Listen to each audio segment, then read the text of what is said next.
بعد المشوار حبايبي، شلونكم؟ شلون اخباركم؟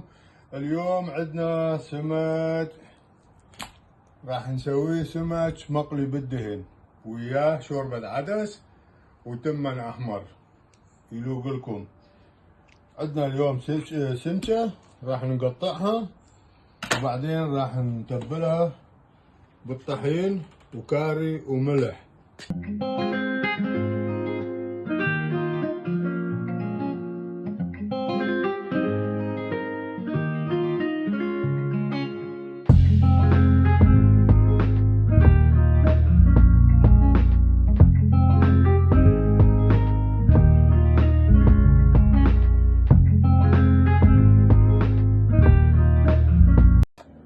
رجعنا لكم حبايبي بعد ما خلصنا تقطيع السمك. شلون ما قلنا هنا كاري وطحين وملح كلش كافي. نجيبهم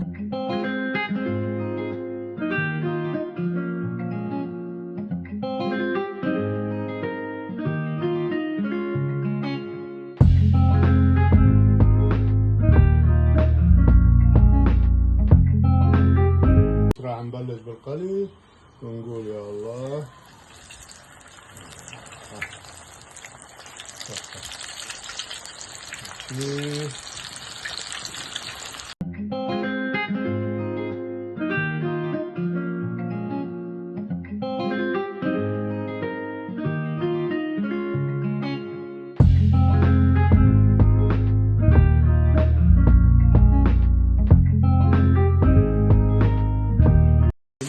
درجة أولى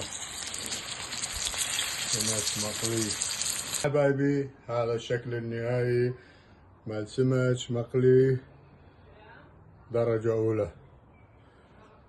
وآخر مشوار راح نجيب ليمونة ونعصرهم.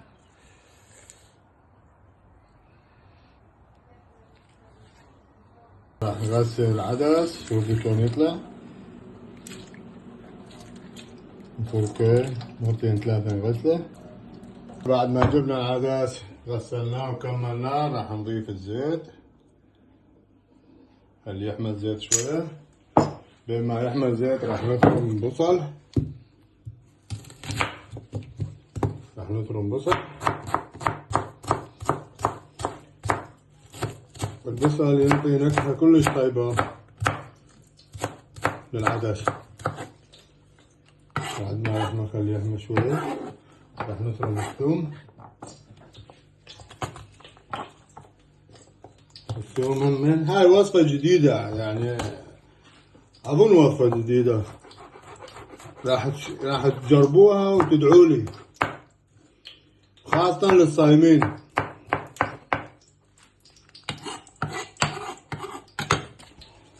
راح نصفيه شوية. أول شي راح نحمس العدس.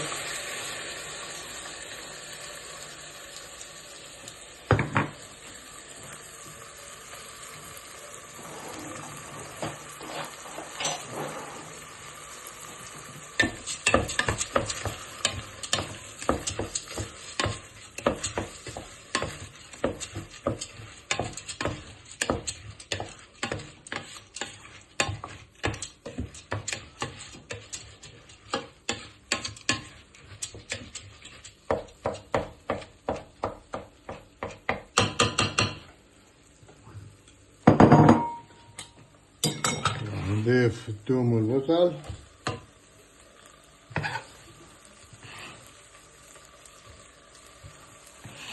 تقدرون حتى شعرية تخلون وياها هم تصير طيبة.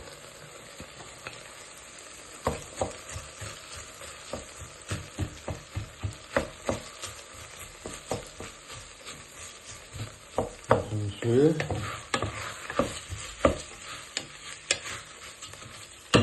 بعدين راح نضيف شوية تمن.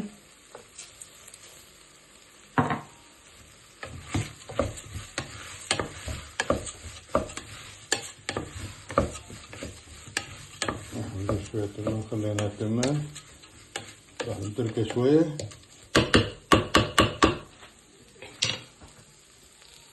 راح نتركه شوية بدل ما ينحمس شوية. وبعدين راح نخلي عليه مي. هسه راح نضيف المي حبايبي، ما راح نخلي مي هواية لأن راح نكمل بعدين المي بشكل كلش كافي. راح نتركه على النار بين ما يستوي.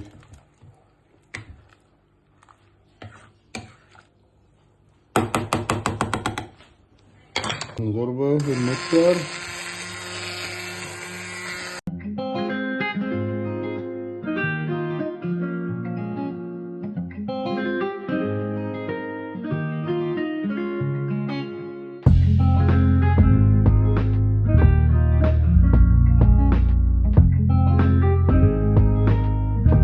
بعد ما كملنا حبايبي التمن كمل، تمن احمر درجة اولى. هذا التمن جبل القوش، تمن فاخر درجة اولى، جاي جديد هذا على المانيا. هذا الصحن مالنا ما تغليل ويا معاه شوربة. هاي وجبتنا كملت اليوم، وجبة صيام، ارقى وجبة الصيام هاي.